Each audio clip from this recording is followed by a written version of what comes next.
Whew, shit got deep. Love, the universe, heart coherence.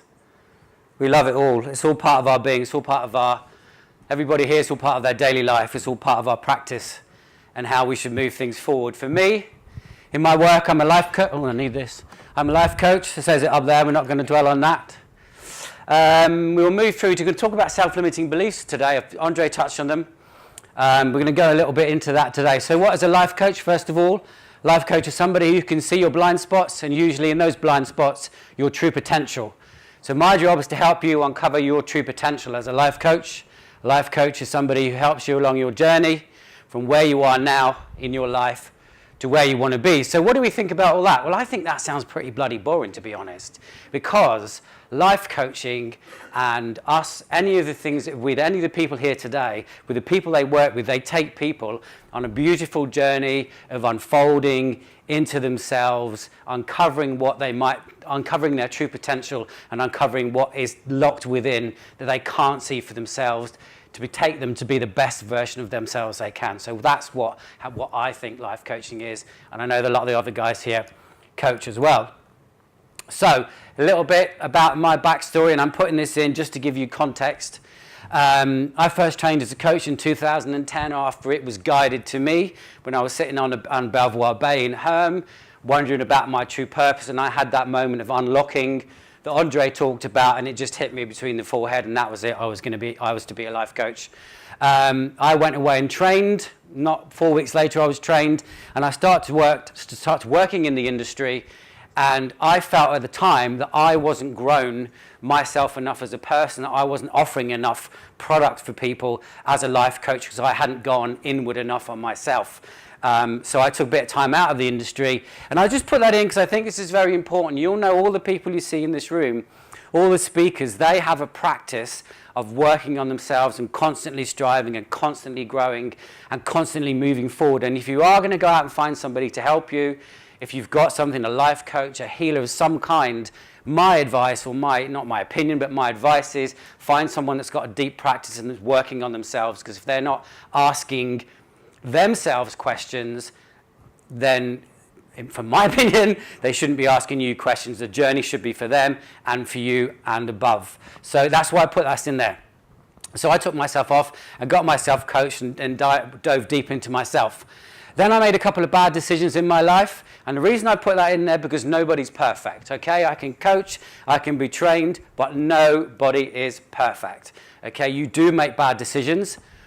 What I put that in there for is because through my coaching, through my training, I knew that taking responsibility for my part in those decisions, also realizing my own self-limiting beliefs, and also the red zone or the glass ceiling that I had in my life, which we'll come on to, that Andre talked about, was still present in me. But I knew through going through that process of pain and from heartache that I realized the power of coaching, and that's the point I dove deep enough into myself where I decided it was time for me to go back into coaching. Jesus, time goes quick. Okay, on to the next one. So quickly, I'm going to rattle through this. Andre touched on this before. Where do we get our limiting beliefs from? Well, I put 1 to 7 on here. Andre mentioned 2 to 6.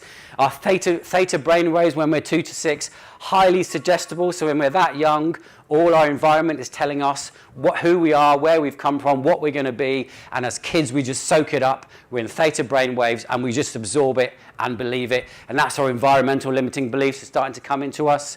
7 to 10, we start to be a bit more conscious. We start to make our own choices about a few things. Again, some good and some more limiting beliefs.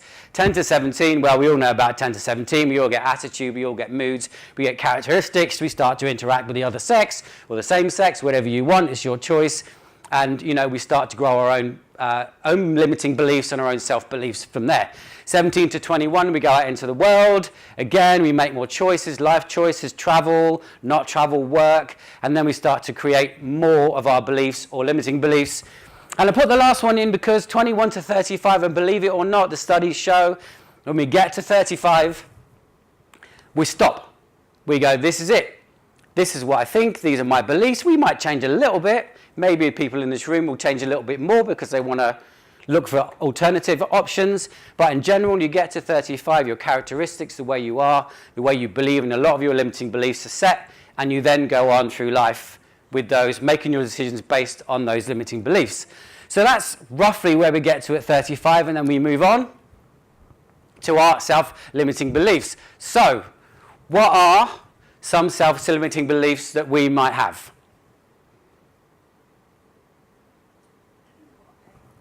Not good enough to stand on stage. Not good enough to stand on stage. I've got that one. Turns out not to be true. I haven't got time for myself. I haven't got time for myself. Yeah, any more? Too fat to dance. Too fat to dance. Absolutely. Yep. Any more? Not worthy. I'm not worthy. Huge one. Thank you, Andre. Struggling with art. Struggling with art. I can't draw. Something like that. Struggling with art. I'm not good enough. I can do it myself. I can do it myself. Yeah, absolutely. Not prepared to accept any help. Absolutely. So these are some of the limiting beliefs that we grow. Are they true? No, not really. They're not true, but they're true to us. Right? They're true to us and they're true to our beliefs. So these are the limiting beliefs we grow and we go through life and they start to run our lives. So the next, what I said here, is how do they affect our lives? Well, they affect our lives and they're the story that's running through our brain all the time. They're the story that makes a decision when we look at something, okay, I'd love to get up and dance, but I'm too fat to dance, so I'm not going to dance. I'd love to show my art, but I'm not going to show my art because it's not good enough or I don't think it's good enough. I like to do something, but I need somebody else's help, so I'm not going to do it because I like to do things myself. And this is the tape that's running in our head, making the decisions in our life. And of course, all of those are designed to keep us here in our comfort zone. So our brain loves to keep us in our comfort zone because our comfort zone is comfortable. Now, it might not necessarily be supportive. Our comfort zone might be keeping us overweight, even though we think we're too fat to dance. Our comfort zone is like, well, we don't want to do anything about it. So our brain likes to be in its zone and not be challenged, and it keeps us in our comfort zone so we're not challenged at all. Now, we know outside, what it says at the top, the comfort zone is a beautiful place, but nothing ever grows there because you're in your comfort zone and you're going through daily life and it's just spinning along and going normal and we all feel very comfortable. But we also know that outside the comfort zone is where the growth is and where the magic happens. That would be the feeling of if this lady got up and danced and felt free and amazing. Wouldn't that right? Please, Tim, get some music. Come on, let's smash this right here, right now. Let's smash that limiting belief. Okay, so we get out of the comfort zone, and that is scary to a lot of people. Now, just to bring the red zone in here, I mentioned the red zone that I got into before with my self-limiting beliefs. I also got in the red zone when I made a few bad decisions. Andre mentioned the glass ceiling. It's the same kind of thing. What this is the red zone is when you are, for some reason or another, from circumstances, you find yourself outside of the comfort zone and you burst out of it and you're suddenly into an area where you're not used to, but quicker than you imagined. Now, good examples of this are TV personalities, actors, politicians, lottery winners, people that are suddenly burst onto a stage, even though they say they want it. We might want to say we want to win the lottery, but if we woke up in reality tomorrow morning with 10 million quid, we'd all be pretty much outside our comfort zone. And you again get into the red zone. You see it on actors, TV personalities, and politicians who suddenly get a huge role. Family people have gone on for 25 years with their family and friends, and the next day or the next week they're on the front page of the newspaper having affairs or doing things they shouldn't be doing. So that when you burst into the comfort zone, your brain kicks into overdrive to get you back into your comfort zone reality because you're not ready for it. What happens next? Sabotage. Sabotage comes along if you're not ready for getting out of your comfort zone and you burst into it. Sabotage comes along, creates a set of circumstances because your tape is driving your behavior, creates a set of circumstances to bring you back in your comfort zone. And I learned this because I was living a great life, living my dream, and I made some bad decisions. I know that my limiting beliefs had got me out of my comfort zone and into a red zone. I made a few bad decisions, and that brought me back down. Now I know brought me back down to where I was comfortable. So, moving on. Our limiting beliefs, how do we change them? So we'd come up with this here, right? That's pretty simple, right? That's it. That's the key. All done, I can go now, right? So what this is very pointless, what we've been talking about already. This is how to change our limiting beliefs. Obviously, first, if we identify them, I'll send you my slides. Don't have to take notes, don't worry. So what this is what we've all talked about here. This is coherence. Thoughts are not going to change our limiting beliefs on their own. Plus, feelings. So thoughts are the language of the mind. Feelings are the language of the body. Plus, action, either action if you're the one you're guided to, if you're into that kind of practice, or the actions that you think you should take, equals a result. Okay? And that result is S or L and G. So that is success or learning and growth. There is no failure, and I'm not being happy, clappy, and hippie about it. There isn't failure with this equation, because if something doesn't work, it just means that one of the other stages we haven't done properly. Okay, so when we want to change a limiting belief, we think about what we want to do. That's the language of the brain. We feel in our heart, we get our heart coherence, and we feel in our heart what it would be like to be the other side of our limiting belief. We take the action that's either guided to us or the action that we think we should take, and we get the result. If we get the wrong result, that's fine. For example, we might say, I'm not confident, or I want to lose a bit of weight. I want to lose a bit of weight. I think it would feel fantastic to go into my favourite summer dress or suit, to go to the work Christmas party. The action I take is I'm going to go on a binge eating 3 days before, and the result is it's probably not going to work. We go back to it and say, I think I feel, and the action I take is I go and employ Daniel White to look after my diet until the party comes around.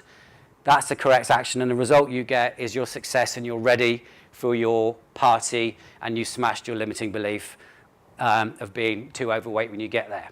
Only if you invite me to the party as well. He'd be a great chaperone as well. So what I thought would be really good today, like other people have done some demonstrations, is to do some kind of live limiting belief example of this. How do we feel about that? No one wants to nod in case they get involved.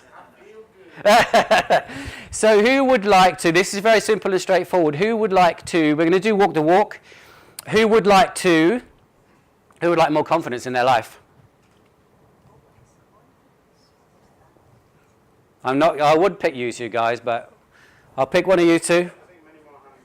What are you talking about? Confidence? Confidence in yourself? Confidence in the world around you? Confidence in your future, your past? Whatever confidence means to you. Well, I would actually say that that's the wrong order. Right. I would say your spirit and what drives your emotions is the most important thing. And then it's like, probably, I don't know what we would call it, the fuel for your life. Mm-hmm. Yeah. And the next thing Mm-hmm. would be how you think logically about it. Yep. And that's your mind. And then the action Yep. is what you make out of those two things joined together. Yep. And the R is success. Yeah, absolutely. If you feel like you want to put them around that way, absolutely. If you want to feel it in your heart first, some people are. Some people are more heart focused and some people are more head focused. Absolutely. If that works for you, Stages of your life, you're focused on different absolutely, absolutely 100%. And if it works for you the other way around, this is what I'm saying. It's testing. It's whatever works for you. It's at some point, as you quite rightly say, that heart and that head has got to be in the equation. Otherwise, it just doesn't work. It's got to be there. And that spirit and that soul, what a lot of people, and you're absolutely right, what a lot of people do in these kind of equations, because they're so desperate to get to the goal, is they cut out the feeling and the spirit and the emotion, and they think it's not necessary. And what I say about that is, you can go and meditate without, or think and do an affirmation in your head, like you're quite rightly saying, well, without the feeling, it's not there, because I never knew anybody that, or without the action, it's not there, because I never knew anybody that did an affirmation and had a bag of money fall on their head, or did an affirmation and woke up 6 pounds and stood up 6 pounds lighter. So unless you actually feel and get that vision in your head of how it is, I'm 100% on board with you, and you're right. Yeah, absolutely. So, who wants to come and do a demonstration? Phil? No? Yeah, that's fine. That's fine. So all we're going to do is go through these. One thing that'd be a thanks, everyone's touching each other. Yeah. Shall I come Yeah, come up here, come up here. You're probably a good person because you're tall and everybody can see you what's going on. So very quickly, we're going to go through this. Just stand here for me, my friend. This is Gary, everybody. He's not a ringer. I didn't know he was going to be here. Yeah, whatever. So Gary, I just wanted to do for us is just to stand a little bit further over there. And then I just want everybody to watch you just walk maybe to that far chair and then walk to there and just come back. Okay? That's it. And come back over here. Thank you, my friend. And turn around. Now we're going to go through this process. Face that chair over there. We're going to go through this process. So I just want to close your eyes. Nothing's going to happen to you. Don't worry. I just want to close your eyes and take you into feeling. We're going to go into thoughts, but you could go into feelings first. So go into thought person. If you wanted more confidence, you're the more confident person that you wanted to be in your life. And I know you're a pretty confident guy, but the more confident person, how would that person be reacting in their society?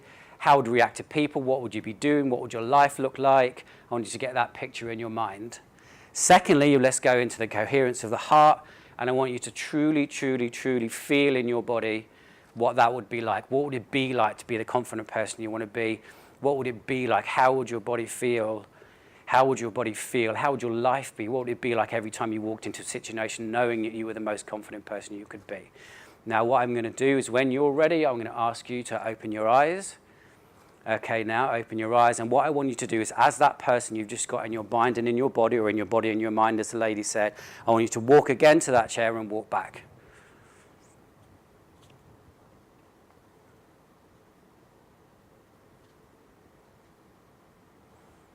You can see with the walking backwards and forwards, thank you, my friend, you can go and sit down. You can see with the walking backwards and the movement that the stride and the pace and the difference from, you can see when Gary was thinking about it, when he started to think about the confidence he was as a person, that simple exercise, already you start to stand taller, and the more deep and the more bigger picture you get in your mind, you start to stand taller, and you start to feel that, and that's your coherence of your mind and your body, and the impact that your thoughts, I haven't got very long left now, the impact of your thoughts that your body can have on your mind, and that's the full coherence you can get. You can instantaneously change it. Like this lady here, we can use this process to get your thoughts into that person that you want to be, to get yourself to dance, and I'm very happy to go over that. I did feel more smiley walking back. You were much more smiley, my friend. It was right on your face. You could see it. So you can use this process. Okay. Moving on, so that's something you can take away with. Can I go back? Right, it doesn't matter.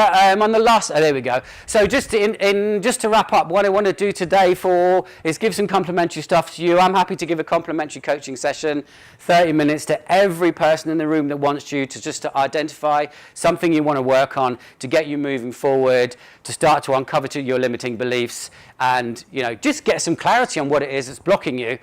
I will send all of you these slides if you want to go through them, and I'm going to be around to chat today. And if you want to go through the walk-to-walk process or that equation that we had before, I'm happy to sit and talk to you and go through it today so you get away and leave with something you can use in your life. Thank you very much.